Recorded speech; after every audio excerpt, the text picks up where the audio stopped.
Hi, we're from Team Editha. We're a student-based team from Rama Institute of Technology, and we're a team of interdisciplinary engineers.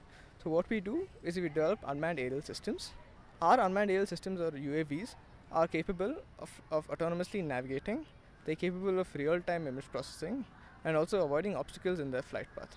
So the application of our UAVs is primarily in the field of search and rescue missions or disaster relief, wherein it's capable of delivering a payload or is capable of flying and covering a certain area and giving down real-time images to provide useful data to the concerned individuals.